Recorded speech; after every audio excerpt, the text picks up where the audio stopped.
Chair recognizes Honourable Member for Marcocity.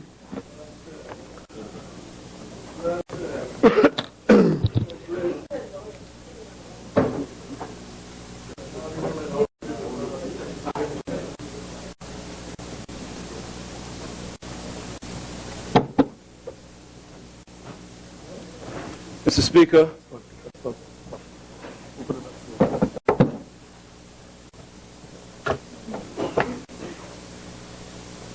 I rise on behalf of good people of the Marcocity constituency to lend my comments to the budget debate.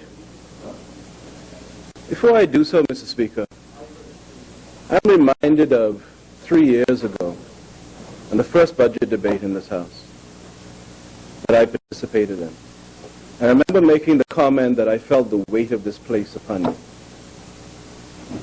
And by that I meant that I understood the gravity of what we do here, of what I had been allowed by the people of Marcocity to come here to participate in doing, and that I would not trivialize that. And I've tried for 3 solid years to represent the people as best I can, to speak as openly as I can, to be as constructive as I can be. And I am so grateful to the people of Marcocity for their continued support throughout that process. They've been very encouraging, Mr. Speaker. Whether it was me trying to deal with corruption in NIB, whether it was my comments on mortgage foreclosure and the need to save homes, whether it was my comments on VAT, my contributions to the constitutional bills, time and time again I've had to take positions in this House that were not popular with the party and remain unpopular with the party. But based on my conviction and my reaction from my constituents, I believe were still the right positions to take. Before going into my contribution, I'd like to make it clear to the persons watching that there are time limits on our contributions. The honourable member for Michael, who just went, spoke for 2 hours, and so he was able to move at a much more leisurely pace, or had 2 hours allotted to him. Much more leisurely pace than I will have to move at. And my time limit is an hour, and so by definition I'm going to have to move at a fairly hurried pace to cover all the ground that I want to cover within that time limit.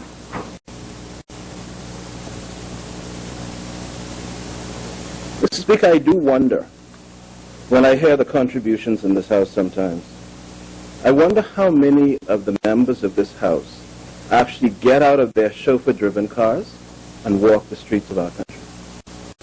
I wonder how many members leave this House and just walk Bay Street, or Wolf Road, or Blue Hill Road, or Carmichael Road, or go to the mall at Marathon. I wonder how many members, when they're in Grand Bahama, actually go to the International Bazaar, or to Port Lucaya, or, as I will develop later on, go to the shipyard on payday, go to the banks on payday, go to the power company. I wonder, because I see such a disconnect between what we say in here and what I see happening in the country. And I've been saying this for 3 solid years. 3 years. Last month we completed 3 years in this House. We are now in the process of commencing our 4th year in this House. And so today, Mr. Speaker, more than ever, I constantly come back to this question of who we are, not as a House, but as a party. Who we are. What do we represent? What is our goal? What is our vision? What informs the decisions that we make? Are they haphazard? Are they things we just come up with? Is there a pattern to what we're doing? Is there an impact that we are trying to generate for our people? As always, I always go back to Sir Lyndon. You know, Sir Lyndon was not a perfect man. There are no perfect men. I'd like to see anyone walk on water, and then I'll be convinced they're perfect, at least in that moment in time. He wasn't a perfect man, but he was a people's person. I'll just share a few words from Sir Lyndon before I start my contribution. There are 2 books that are written about him One is called The Vision, and I like it because it's really a compilation of his own speeches. No narrative, just raw cylinder. Compiled by Patricia Beverly Roker. I go to that book often, and on page 58 I find this. So Lyndon was speaking at the 18th National Convention of the party in Freeport, October 15, 1973. And he's talking about our party. He said this party was born out of the absolute necessity felt by the masses in this country to bring about a change. That's such an insightful way of looking at it. But the party didn't create itself. It is born out of a necessity felt by the masses. That's where our whole philosophy comes from. That's where our driving force comes from. We come from the people. This party was weaned on the hopes and aspirations of the people, being symbolized by the party. This party attained manhood on the solid achievements it made for and on behalf of the people. This party is the only national, viable, stable, and reliable political force in the country today because of the faith and confidence of the masses in this party. I mean, you can't say it more clearly. This is 1973. He then went on to say some other things. He said, the Progressive Liberal Party must not become a conservative party. We must not be afraid of change. We must not lose our radical zeal. We must continue to be progressive and liberal. New and better ideas arise each day. Expectations run high each day. So conservatism will herald the death knell of our party. When you become calcified, when you become so stubborn in your views, when you're no longer radical in terms of how to uplift our people, he's saying that will become the death knell of our party. To stay on the top, this party must find new causes to champion and new social injustices to eradicate. And we must champion those causes and eradicate those injustices, even if we discover them amongst ourselves. We must be introspective. We must remember who we are, where we came from, what our core is, and continue to analyze ourselves to make sure we do not become distracted from what we're here for. That was a 1973 speech. There's another book, The Life and Times of the First Prime Minister. It's called Pinling. And this is Sir Lyndon's last contribution in this House. And I strongly suggest, I've read it so many times, I strongly suggest that the citizenry of this country, I don't care what your political leaning is, seriously considers this speech, this contribution. And certainly that our party does. He starts out by talking about leadership. I'm just going in the middle of the speech, of the contribution. He says, leaders, we must not forget, do not make themselves. They are made instead by the people they lead, by the people who believe in them, and by the people who are prepared to follow them. Not out of fear, or because it may be the in thing to do, or because of some hypnotic spell, but because deep down there is a faith that moves them. These people to lift us up to a height above their own, in the hope that from that lofty perch to which they've raised us, we can see what they cannot, and that having seen it, we as their leaders can point the way forward into the tomorrow, I would say the better tomorrow, that awaits us all. I mean, it's such a beautiful, powerful description of what we should be doing here. Understanding where our strength comes from, where our power comes from, where our the blessedness of being allowed to be in this place, to make a contribution to an entire country, where that emanates from the people, and from their confidence, their hope that when we get here, we will look after their interests, and that we will look afar off and see a better tomorrow and lead them to it. Not for ourselves, not for the positions we hold or the comforts we have or the accolades that are hailed upon us, but for the people.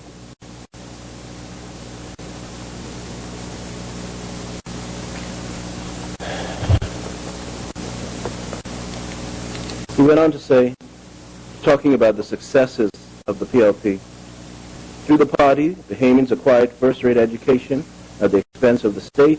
Through education and training, new opportunities for lucrative employment open up, and through the policy of Bahamianization, ensured that those jobs were filled by Bahamians. The result was the creation of a whole new middle class of upwardly striving, upwardly mobile Bahamians sprawled across brand new residential subdivisions and holding now jobs and professions that few of us would have ever thought possible before the advent of majority rule.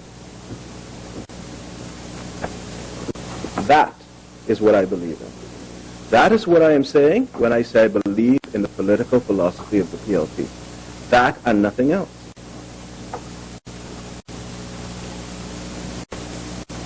This week I remember a parable that our Lord spoke. It's a simple parable in the Bible. And he said, a man had 2 sons. And he said to them, listen, I need to go and till my vineyard. Come and help me. So one son jumps up and says, I will go, Father. And didn't go. And the other son said, I'm not going with you. But went. And the question is, who did his father's will? The answer, of course, is not the guy who said he would do it, but the guy who did it. Actions speak far more loudly than words. And of course, I say that for a purpose. Again, the question is not would we hold ourselves out by our speaking to be, but would we put ourselves forward by our actions to be. It is not enough to call ourselves PLP. We must do the great work which we profess to support and help the people we profess to represent. And so the question is, are we doing that? And that isn't a political question. That isn't a partisan question. That is a nation-building question. We've had 3 years. 3 years. We have, if we're lucky, another couple months to finish out this calendar year. And the people will have made up their minds. I'm sure the members of this House do not forget my view on the massive damage we did to the standing of the PLP through the implementation of that. And I'll get back to that in a second. But if there's any specter of any hope of redeeming anything, we have just a short time left. So the question is, what do you prefer? Someone who says, all is good, and walks with you into a loss, or someone who shines a light on what is not good and works toward a better Bahamas? These are not political questions. We need answers, honest answers, honest answers. And in my opinion, regretfully, when you look at what we've done over the last 3 years, when we consider this question of whether this is a better Bahamas today than 3 years ago, the answer is regrettably no. That is not just me speaking. That is the whole messaging behind the Stronger Bahamas campaign. That something more needs to be done.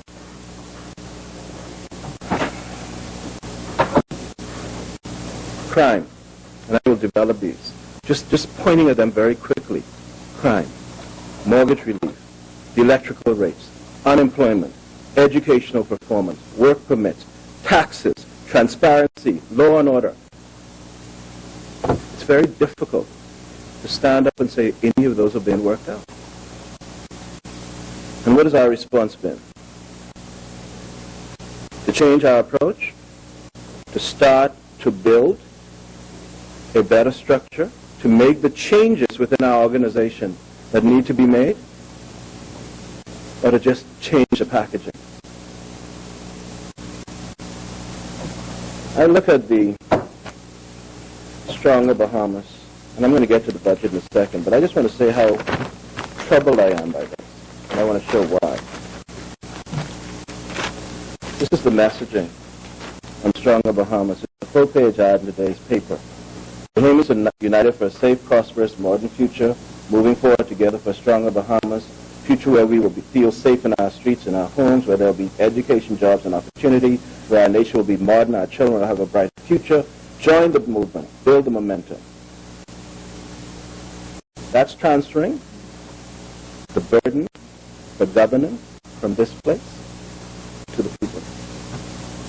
That's transferring the responsibility for where we are right now from us to them.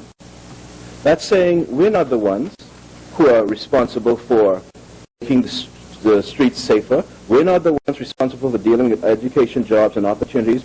We're not the ones responsible for building a modern Bahamas where our children have a brighter future. We're not the ones responsible for building that momentum. The people are. That's what they elected us for. They elected us to come in here with vision. I remember what Habakkuk said, the prophet Habakkuk, and for those people who see me quoting a lot of scriptures, I'm not trying to talk down to anyone who doesn't have the same faith that I have. Just that I find the best principles in the Bible, and they resonate with me.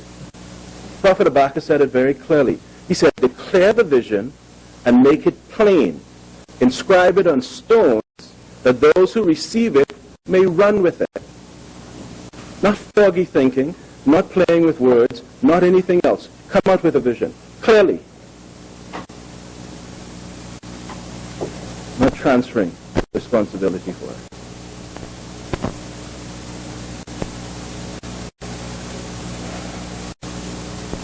I look at something like crime, and I'm going to develop this in a second, but I'm introducing it here for a purpose before I get to the response to the budget, or my commentary on the budget. I'm introducing it here for a purpose. You look at crime, which obviously is critical. It is critical that we bring it into control, that we minimize it, that we contain it. It is critical because the whole country is affected by it.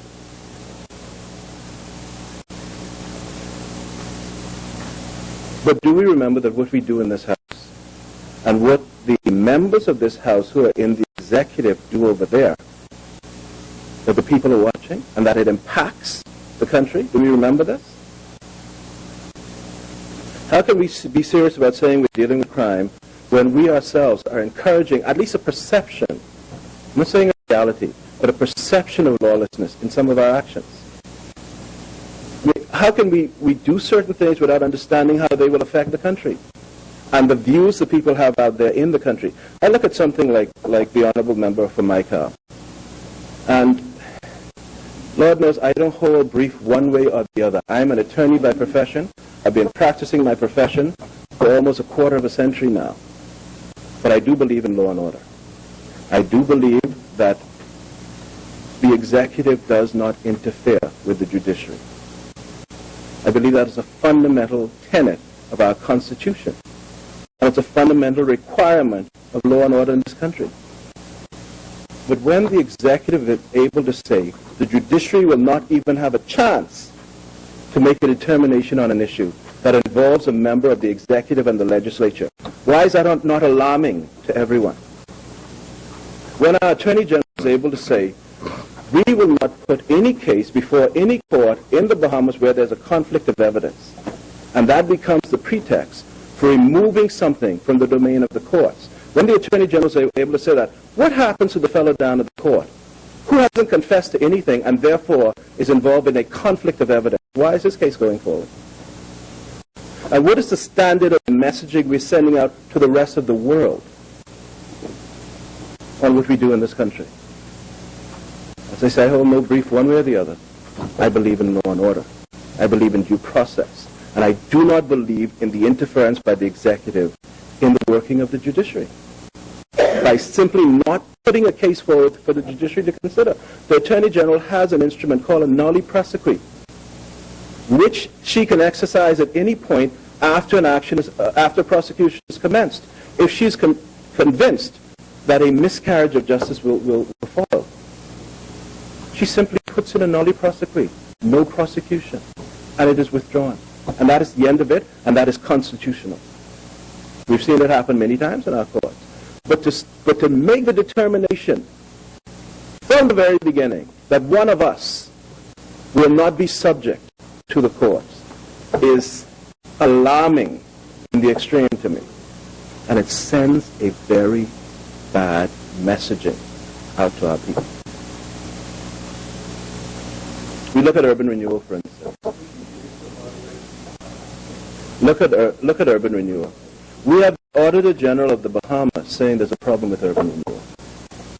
You have a sitting member of Parliament, me, saying outside of this House, which I will now repeat in this House, that I would not be surprised if, after a thorough review of urban renewal in the city of Grand Bahama, if it were found to be a cesspool of corruption. That's the phrase I use. And I said that because of my personal experience with urban renewal. I said outside of the House that I have a personal experience where I had called in money from my constituency allowance to be used to repair a house in my constituency after 2 years of urban renewal ignoring marcocity. And when I went to sign the check to get the money, after it had been transferred from the public treasury here to Freeport, I found out, I was told, that in fact, money had already been allocated, spent, money had been allocated, collected, cashed from urban renewal for the repair of the very same house. I was then shocked. I had to go and have a look, took pictures. I have all of these. I've said this openly. Nothing happened. Instead, we are going to increase the budget for urban renewal. I've come in this House and I've spoken about the taxi drivers and the tour operators. I've referred the House to the Road Traffic Act, and I've shown where it is illegal under the statute laws of the Bahamas, which we have passed, for any tour operator or taxi driver to have a vehicle in excess of a 12-passenger capacity. We have not amended any laws. Buses are still running in Freeport and Nassau. I pointed out under the Road Traffic Act that tour operators are supposed to be in the business of tours, not transfers. And taxi drivers are supposed to be in the business of transfers. Point to point. Nothing happens. But the one that troubles me most is where there's no confusion, where it's not even gray, where it says you cannot have a vehicle over 12 passengers. And the reason for it, of course, is that you want to share things. You want to make sure no one gets everything. Nothing happens. How do you think the public sees that?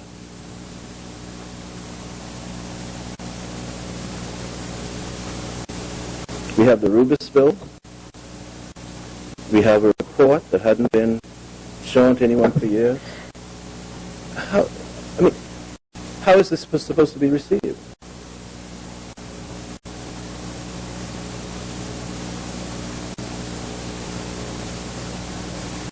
We come into this House, moving out of the substantive budget,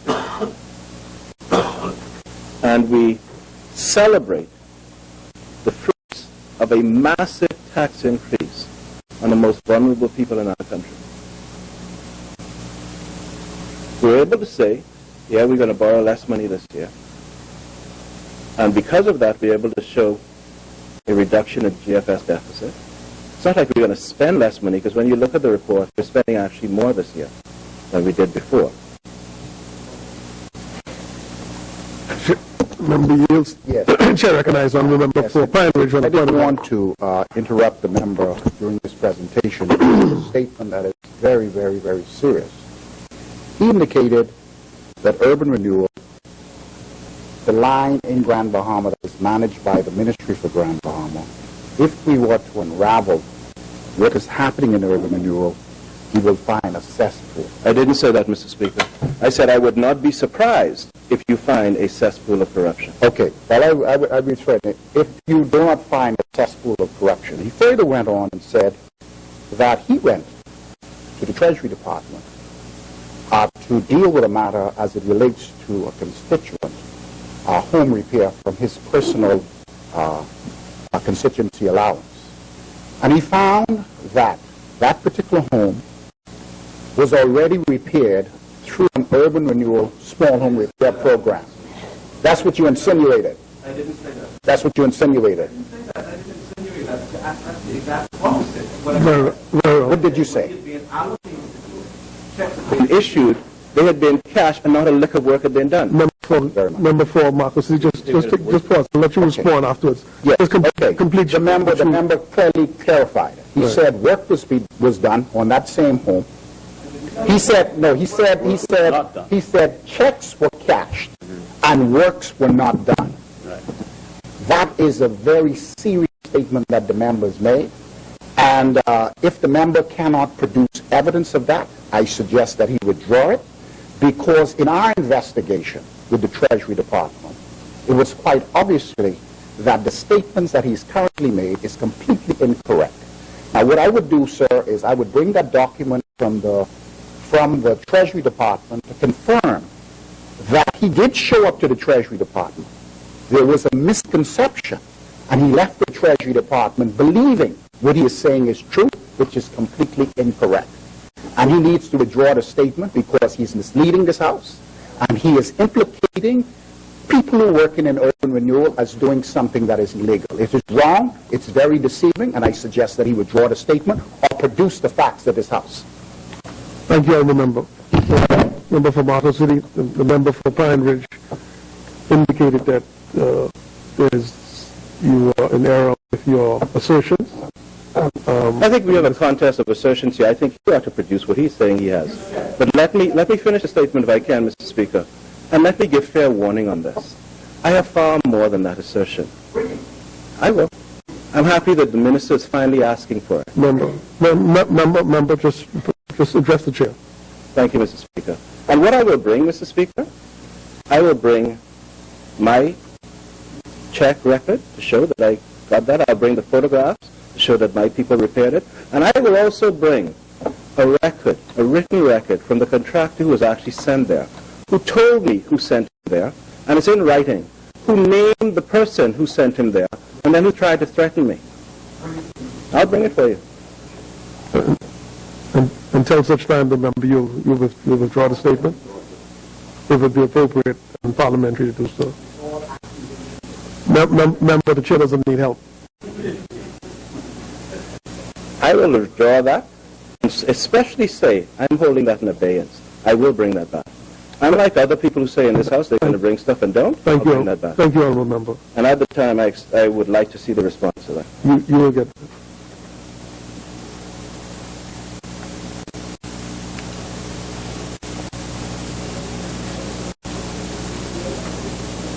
So I'm talking about the budget now, and I was making the point that we have come into this House under that budget to celebrate a massive tax increase on people least able to afford it. And if you look at the budget carefully, the reduction in borrowing is almost equivalent. I mean, nothing is exactly equivalent to the increase in taxes from that. That's where the money has come from. It's in the budget. I mean, if you want to go through the budget, go through the budget. And my question is, if we are going to raise a windfall from the poor, the working class, and the middle class, and then we're going to give tax breaks, why not give those back to the poor, the working class, and the middle class? How can we take money from one segment of the country and give it to another segment?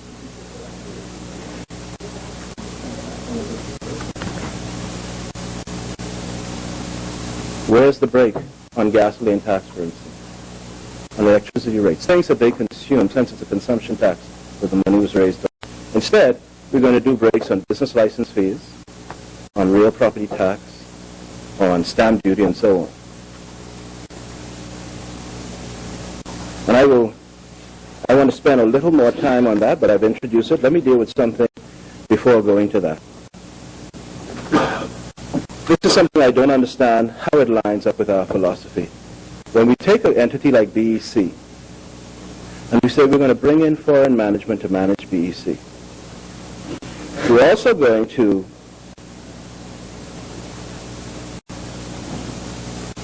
provide for their success by issuing rate reduction bonds and to move a lot of debt off their books and so on. Why is it that Bahamians can't do that? I simply don't understand it, and I don't understand how it's consistent with our political philosophy.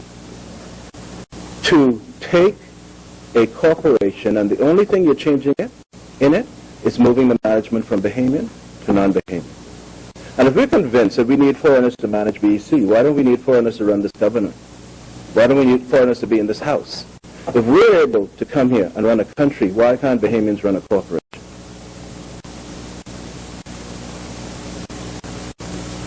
I look at the budget, and I have to move a little more quickly. I look at the budget relating to crime. And I have to constantly ask these questions. Where is our approach to crime, which doesn't involve, like the headlines for today say, a lashing out at the police force and the defense force by the executive, but does involve positive programs to deal with crime. Where's our Rehabilitation of Offenders Act? That act has been in this House since 2012, I think it is. It's gone through a first reading, has never come up for a second reading, never come up for a third reading.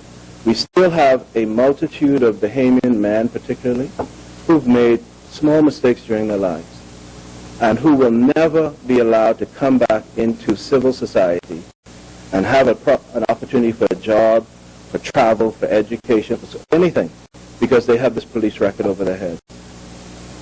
And the simple expedient of just passing the proper Rehabilitation of Offenders Act to give them an opportunity to restart that clock, to give them an incentive to restart their lives.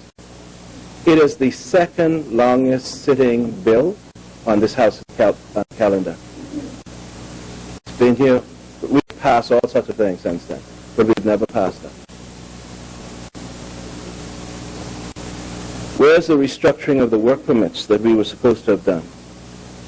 I've said this before. I remember the former member for marcocity bragging before the 2012 election. The government had made $64 million of work permits. The present member, honourable member, $64 million in 1 year. The present member for Marathon, honourable member for Marathon, made a comment in this House the other day that we have more people on work permits than we have people who are unemployed. These are troubling statements. And I'm not suggesting that every person who's on a work permit, there's a counterpart in the Bahamas who could fill that position. Nor am I suggesting that persons shouldn't have work permits. Clearly, organizations that come in the Bahamas should have the right to bring in their personnel, at least for a period of time, while they acclimate themselves with our business environment. But painting boats? Really? Where is the review of that to make sure that our people have an alternative to a life of crime, or a life of begging, or a life of degradation, or underemployment? Where is it? We understood this when we were in the opposition, and yet still today, 3 years later, at the start of our 4th year, while we're about to have embarked on this public relations campaign, we still haven't dealt with the substantive question of how do we fix those. Why are we so averse to dealing with our laws on capital punishment? They're on the books. We don't enforce them. What kind of message does that send out to the criminal elements of our country? We say it's the Privy Council's fault, and those of us who are attorneys know that to be untrue, because the Privy Council is only able to issue those rulings on how it interprets, what it interprets cruel and unusual punishment to mean, because we have not defined it ourselves. The member yields. The chair recognizes the member for Central South, the Lieutenant of point of order. As far as I'm aware, from the Ministry, the Office of the Attorney General, there is no convicted murderer on death row without a subsisting appeal that is capable of being the subject of an execution. So it is inaccurate to say that we are not enforcing the laws of the Bahamas insofar as capital punishment is concerned. And to the extent that the member has said so, he is in error. Thank you, Honourable Member. Member for... I'd be happy to address that, Mr. Speaker. The reason there are no convicted inmates on death row in our prison system is because the Privy Council has said that those sentences are unconstitutional. And as a result, we have remitted those. We have changed the sentence to life imprisonment and so on for those persons. But we are still having crimes today. And whatever happens with them, the Constitution prevails. You cannot touch them anymore. It's already happened. Looking forward, we have a country to govern. And we still have murders outstripping every year the rate of murders in the year before. And the simple expedient that I'm saying is get about the business of amending the definition of cruel and unusual punishment so that those coming forward do not have that same loophole that those in the past have been able to benefit from. Change the laws. We come here with all sorts of amendments, all sorts of constitutional bills. This is one that actually makes sense. That actually, let me clarify that, there's of immediate value to a multitude of people in our country. Now, let me be careful, because I'm sure this is going to come out in years to come, God willing, if I'm still occupying national office, a public office, that I do not believe in piecemeal constitutional amendments. I think what is important to realize is every successful developed country that came out of the British Commonwealth had to abandon their constitutions in total and enact new constitutions. This model that we have is so centralized, it's very difficult to have a properly robust democratic body or government within this framework. So I actually endorse the idea of total constitutional reform, not piecemeal constitutional reform. But to the extent that it comes up in this debate, I'm suggesting that that is something that needs to be done for the cases going forward. I should also add, just for fullness, that I believe it is such a serious thing to contemplate taking someone's life, that to my mind, in tandem with a serious approach to enforcing capital punishment, there also needs to be a statutory framework for allowing anyone accused of a capital crime to access public funds to hire private attorneys. I'm not talking about public defenders. If someone is going to be at the peril of losing their life, they should not have cookouts and sell their parents' lots to be able to try to prove their innocence. That should be something that we put in place where we fund that. We give access to DNA testing and everything else. We move forward with legislation to make it clear that if you're convicted before the Supreme Court, you don't even have to bother to appeal. We know you don't want to be executed, so your appeal is automatic. That you will be before the Court of Appeal in a certain number of months. We will walk these things through the system and get to the point where we have some confidence, according to law, that you have done this and we will execute you. Or according to law, that you haven't done this and we will free you. Where we get serious about crime. Now, I've made the statement before and I'll make it again. One of the most important reasons for that is not retribution, you know. One of the most important reasons for that was pointed out by Machiavelli, the same fellow who wrote The Prince that everyone knows about. He wrote another book called The Discourse on the Republic, where he said that capital punishment is important to bring finality to crimes. A gang, I have a gang, one of your guys get killed, you kill one of my guys. This goes on forever until the state steps in and executes the last person. This just makes sense. Mr. Speaker, I've said before about VAT, that VAT is a tax on a tax. I have remonstrated in this House about that because I've pointed out that for most items which most people use, like take bread basket items like cement, window panes, PVC pipes, and so on, most items between 35% and 65%.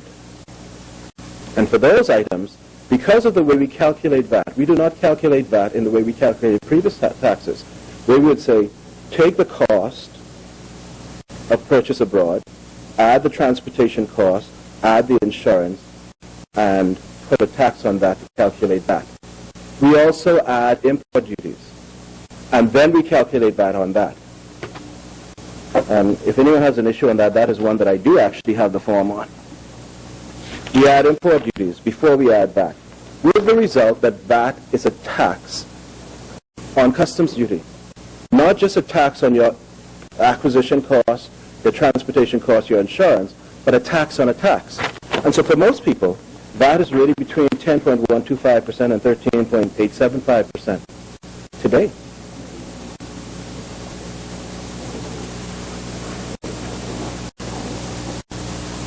And that is before you look at the other expenses which are included in VAT. I've made that point over and repeatedly. Let's look at the tax break, Mr. Speaker, and this one is somewhat troubling to me, and I hope I'm wrong, but I'm not wrong on this. But I hope this is looked at again.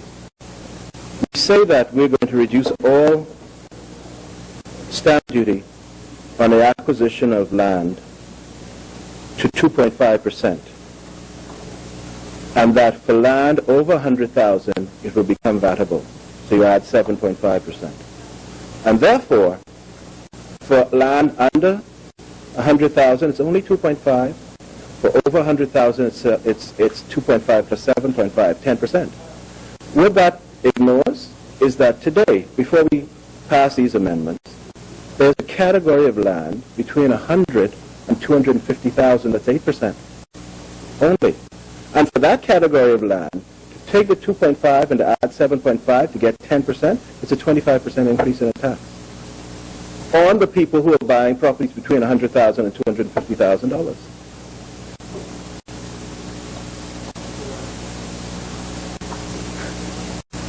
The stamp duty, the Stamp Act today does not deal with under and over 100,000. It deals with 5 different grades. Up to 20,000, 2%. Between 21 and 50,000, 4%. Between 51 and 100,000, 6%. Between 100,001 and 250, 8%. And over 250, 10%. So when you look at that middle category, that penultimate, the one before the last category, between 100 and 250,000, their tax on stamp duty is only 8%. After we pass this amendment, it will be 2.5 plus 7.5, because they will be over 100,000. Their tax will become 10%. It will represent a 25% increase in stamp duty plus VAT, on acquisitions between 100 and 250,000. Point of order, Chair, I recognize the honourable member for Golden Isles. Realty transactions are in tranches of under 20,000, 20 to 50,000, 50,000 to 100,000, 100,000 to 250,000, and 250,000 and over. Mr. Speaker, I'm not aware of any category between 100 and 150,000. You didn't say that. You said 100 to 150, and hence, well, please correct it. Speaking all day. Between 100 and 250,000, the tax, before we pass any amendment, is 8%. That category will now be subsumed in the above 100,000 category, which will mean 2.5 plus 7.5, which will make it 10%. And so between 100 and 250,000, the people who used to pay 8% will now pay 10%. That's a 25% increase in tax. Can't be right.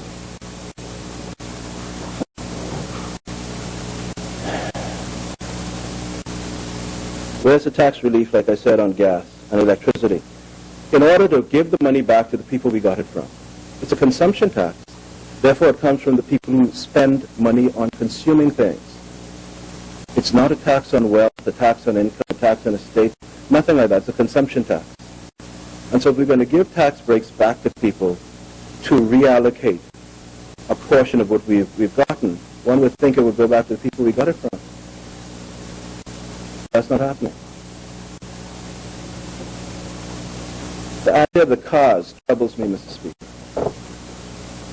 To say that we simply won't import cars under 10 years old ignores the approach that much of the developed world takes of dealing with older cars by emission testing, not by age. Take, for instance, I bought a car the other day, which I keep in New Providence, a small Mercedes I keep here, and I brought it in from Japan. That car is a 2002 model, and so it's actually older than 10 years old. But it only has about 35,000 miles on it. And so it's a very good car in terms of what you can use on the road. But we're not thinking about that. We're just taking a blunt approach to saying, here's a cutoff date, and you cannot bring it. What is the effect of that going to be? Again, on the same people I'm talking about, the poor, the working class, the middle class. They're not going to be able to bring it in. I'm waiting to see the legislation on how we define wrecked vehicles. When that is supposed to be prohibited, it depends. If it's structurally compromised, the chassis was bent or something, I understand that. If you had an airbag deploy, I don't understand that. How do we define them? I'm holding my comments on that. But I'm saying these things we do have real life implications. And that's why I started the way I did by going back to Sir Lyndon and defining what it is we're supposed to be representing.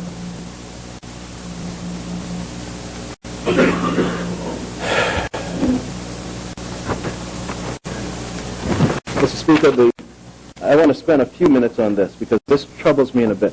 On the campaign trail, I actually proposed or spoke in support of public-private sector initiatives, what we call them now, 3 Ps, public-private partnerships. But there's something that troubles me, and I'm hoping that I have this wrong. And it is this. On page 21 of the budget presentation, about the middle paragraph, last sentence, it talks about public-private sector partnerships and the future development of the public infrastructure in this economy.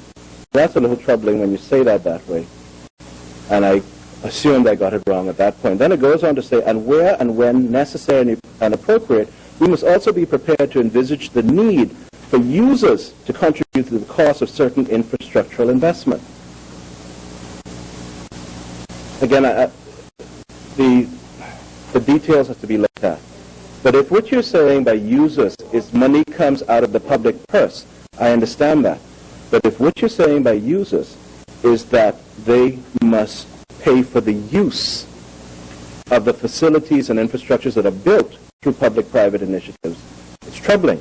Because when you go to page 22, it lists a couple of the types of programs we're looking at. Roads and bridges. Are we really envisioning public-private partnerships where our people will have to pay to use certain roads and bridges? Island airports, government buildings, healthcare infrastructure and schools. I'm not making it as a statement, I'm making it as a question. Because one of the pillars of the PLP philosophy has always been education and healthcare, free. And I'll come back to that in a minute when I talk about national health insurance. That's been one of the pillars, some of the pillars of our party.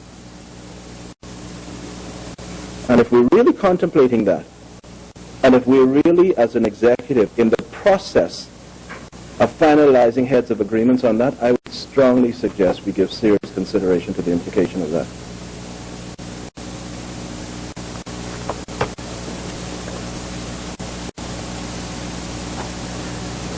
While I have this book in my hand, on page 32, the Right Honourable Member for Centreville also discussed mortgage relief.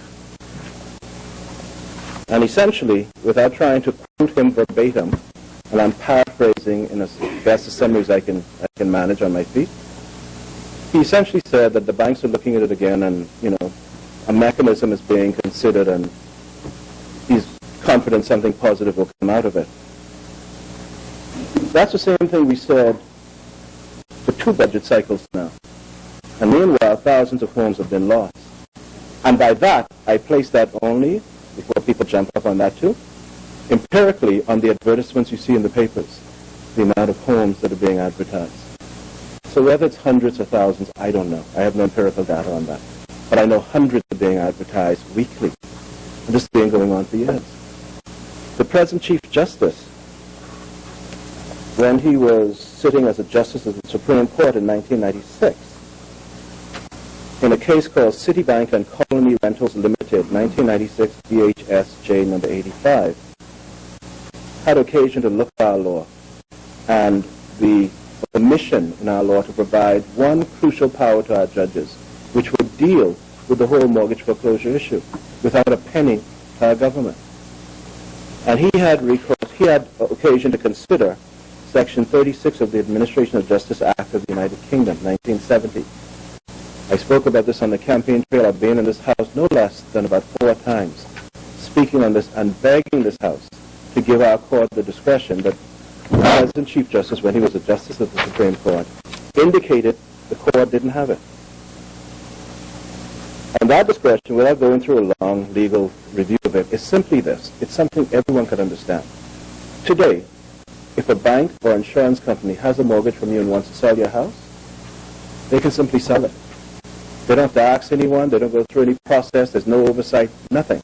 It's only if you decide not to leave your house, they have to go to the court and get an order for possession to physically evict you from your house. But it's a private transaction. What the Administration of Justice Act of the UK does, and what just about every developed country has done with their laws, is transpose that and say no one can sell a home without an order of the court. And that when you go to the court for that order, we will vest the courts with certain additional powers. We will allow the court to look at the mortgage, see how long it's been alive, see how if it's a 20-year mortgage and you've only had it for 2 years, well, the house is most likely getting sold. But if you had it for 9 years, when you consider that the half-life of a mortgage is really about the time when the bank has collected all of their interest, the court has a jurisdiction to extend the mortgage period. And by extending it, to also look at the interest rate, to look at the monthly payments, to look at penal clauses and just do away with them, and so on. That is a simple way of addressing this. It doesn't cost the government a penny. It simply brings some fairness to our banking system. And what it has done in practice in every country that has enacted that kind of legislation is it has convinced the banks not to go through it. To realize that when they get to court, the judge is going to look at their mortgage anyway and make some changes. So they sit down with the mortgage holder, with the person who's borrowed the money, and say, let's just work this out. You have the mortgage, let's extend it. And then as a part of that, we as a legislature enact legislation to allow variations of mortgage, to effect that without additional stamp duty, to allow transfers of mortgage between banks. Because one bank may not want to carry it, but another bank is happy to. They're still making more money. But right now, people are exposed. And I've said this in this house before, and I'll say it again. When you sell a house, you're not just selling a house, you're selling a home. You're breaking up families. I've seen this over and over again in Grand Bahama. You're breaking up families, you're forcing people to leave their home, and that has such a jarring effect on the stability of that marriage. You're taking away the one single largest item of saving most people will ever have in their lives. Yes. And you're just doing away with it with no oversight, no recourse. And all you have to do is give the judges the power to do it. From 1996, the courts have indicated we needed this. And we haven't done it yet. We've been here for 3 years. We've tried the let's talk and be nice with the bank's approach. It hasn't worked yet. Giving the courts the discretion has to be fair, the fairest thing to do. And it has the advantage of being one of the things that's actually constitutional. Because when we go and start interfering with people's contracts, that raises all kinds of constitutional issues. But when the court does it, it doesn't.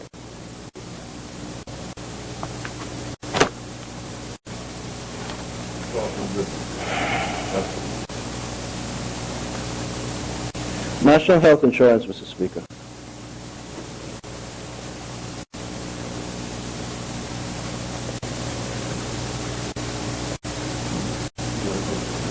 National health insurance.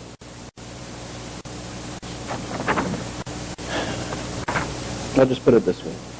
We're talking about wanting to bring into place universal health care. And that suggests that we don't have universal health care today.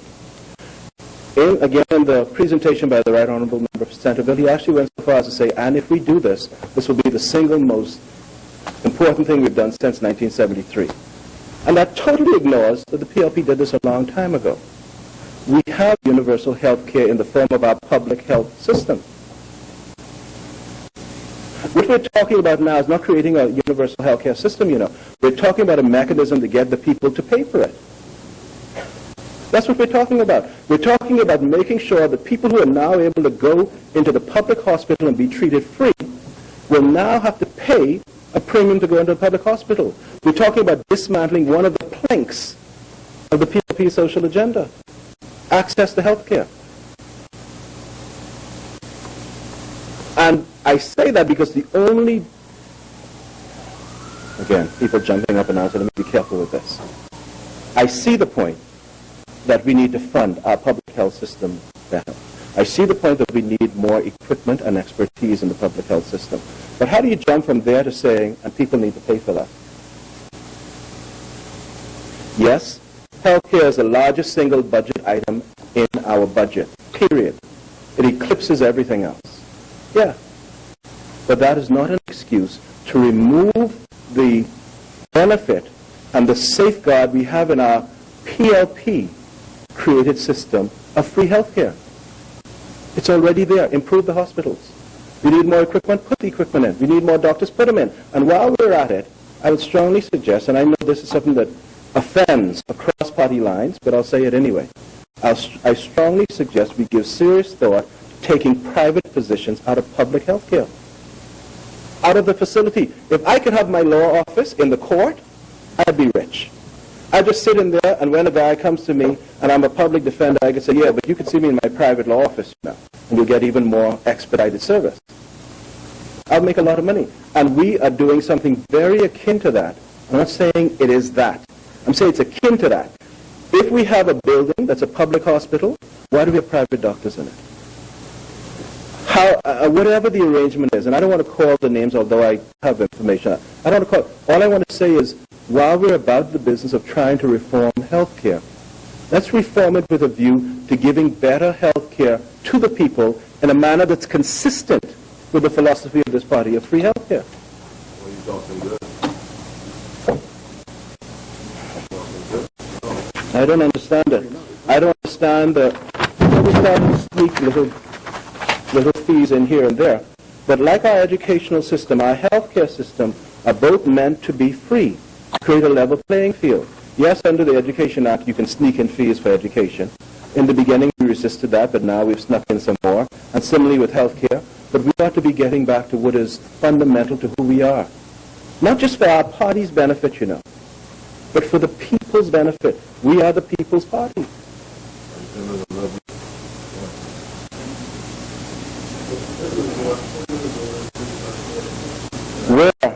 Where?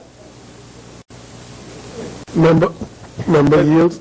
The chair recognizes honourable member for On the North point of Andros. clarification,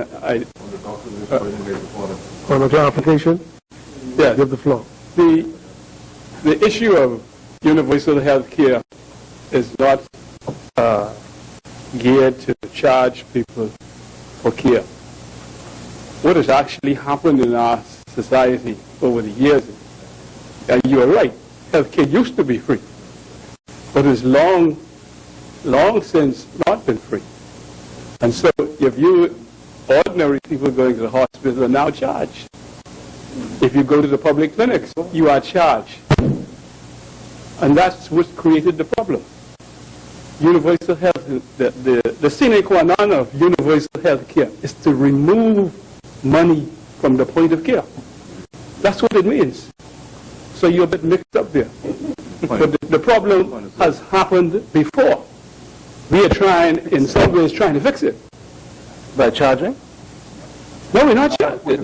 Not at the point of care. And so you're creating a mechanism of health insurance funded by the government. As you heard, we would like to start it without charging anything. But the other part of my response, to step back a bit, was what has happened in the country other than the hospital charging fees for services, is that the growth of the private health industry, so that you have two classes of people, those with insurance and those without. And human nature being what it is, people with money pay and get better care. Okay? And get care. And hence the phrase that has become fashionable in here and elsewhere, but if you're poor and black, you die. It is cruel, as a cruel statement, but there are some elements of truth in it. And so, how do you correct it? The best system is one of universal health care where you try to level the playing. And I think that's the way we're trying to go. Thank you. Thank you, honourable member. Member for Marcocity. I understand what you said, and I could respond to it on that technical level, but I actually don't want to, Mr. Speaker. I want to respond to it on a very simple level. either going to pay for health care or you're not. To say you're not paying it at the point of care, you're paying for it or you're not. Our PLP platform has been free health care. And if the healthcare system has evolved or degraded to the point where people are paying, we're faced again with two alternatives. Either take it back to where it was or make them pay. I'm saying for my part, what we started off with a commitment to free education and free health care, is clearly the right thing to do. And so, for my part, I cannot possibly support the idea that people have to pay for health care. He's actually not. By paying when we didn't used to pay. I'll move on with my presentation. To be very careful. But I'll leave it to others to have heard it and to form their opinions on it. So I move on to Grand Bahama, Mr. Speaker. We have done all sorts of things throughout the country, and I still marvel at how little we've done in Grand Bahama. Where is the economic stimulus in Grand Bahama? We could spend over $200 million on defense force, $70 million on roads. Every time we have a sporting event, another $10 to $15 million. We do Junkanoo Carnival. We do all of these things. Where's the direct stimulus for Grand Bahama? Where's our commitment? I mean, I'll put it that high. Where's a determination on whether or not we're ever going to open East-West Sunrise Highway in Grand Bahama? People in Nassau may not understand that, but Grand Bahama is a very serious statement. Grand Bahama, this is what, again, I'll move the emotive stuff from it. This has been the effect of closing the road in Grand Bahama. Whether it's intentional or not, it's a different story, and I believe it's intentional, but whether it's intentional or not is a different story. The effect of closing that link between East-West Sunrise Highway and Grand Bahama has been to divert traffic around the bazaar. The bazaar happens to be private ownership. Port Lucaya was Port Authority ownership up to the recent sale. And the effect was to drive traffic to Port Lucaya. I'm not saying it was the intention that people jump up and down. It was the effect. I know, but we're the ones who correct it. We're the ones who correct it. And I won't go that far. And where are we? You know, I remember Sir Lyndon coming to Grand Bahama with Lucaya Beach and getting into hotel ownership. Not to keep it, you know, but to employ our people rather than having them on the social services line. We have identified money for stimulus or other things all over the country. Where's the money for Grand Bahama? Into the fourth budget now. Where's the money? I'm going to intentionally pass over the Hawkesbury Creek Agreement Committee, because I want to see their report before I get there, but I'll have some things to say on that at the appropriate time. But for now, I'll ask one other question. Our Charter for Governance, page 66. I've made this point for 3 years now. At the top of page 66, for Grand Bahama, we will reduce departure tax at the airport and the harbor by 50%. Full stop. No equivocation, nothing vague about it. We would reduce departure tax at the airport and the harbor by 50%. 3 years now, that would have helped to stimulate Grand Bahama. Has never happened. Why? And I've been asking this question for 3 years.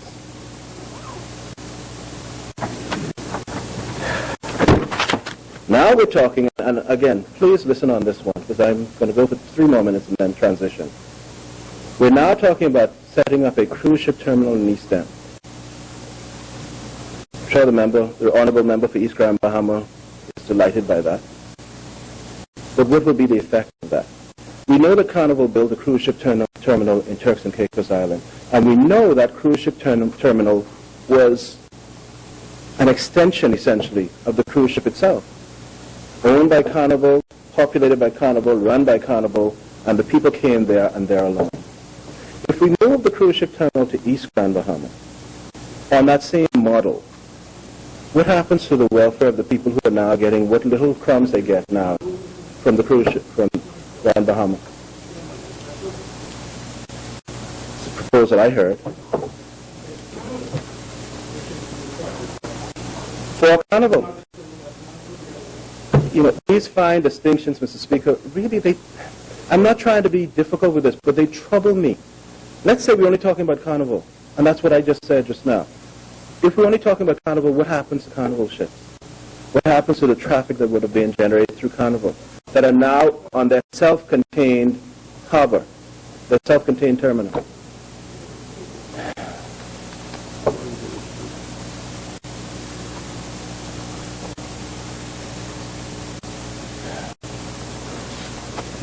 There are other troubling issues, but other people will bring them up.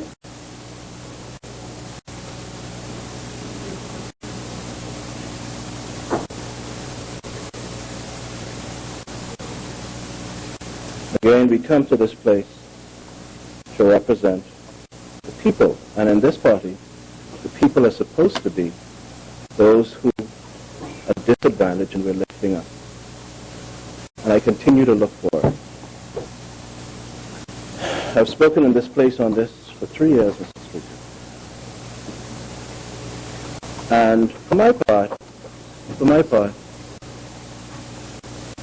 I understand that being in this place, with the honor that comes with it also comes the burden of following your conviction for the people.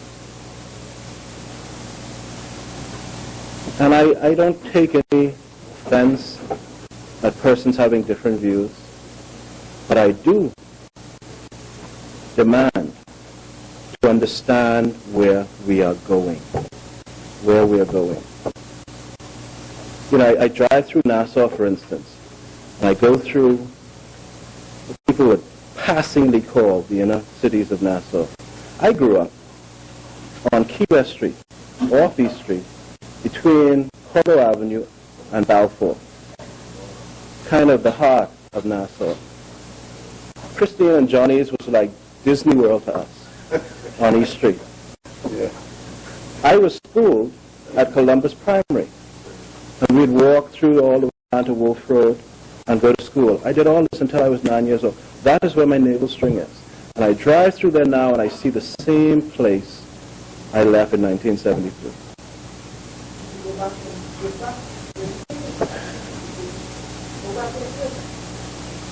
Go through the over-the-hill area, we see the same thing. And in Nassau, you see two different cities. And the effect of that on the psyche of the people is disturbing to me. The people that we claim we're going to lift up. Again, I keep talking in this house, but no one really is listening to that. So I make my points for the record, and I make my points for my benefit of my constituents. And Mr. Speaker, I make one final point.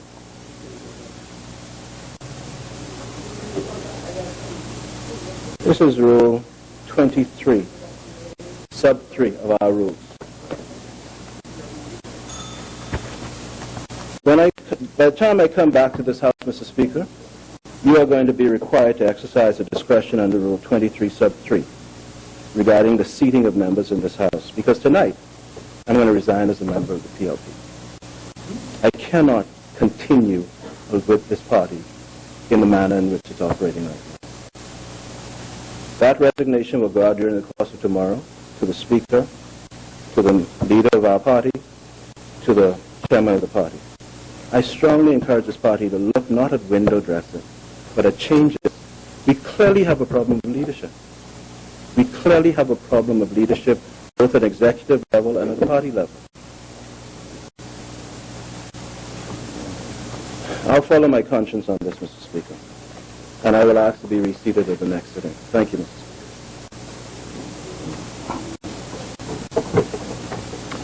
Thank you, Honourable Member.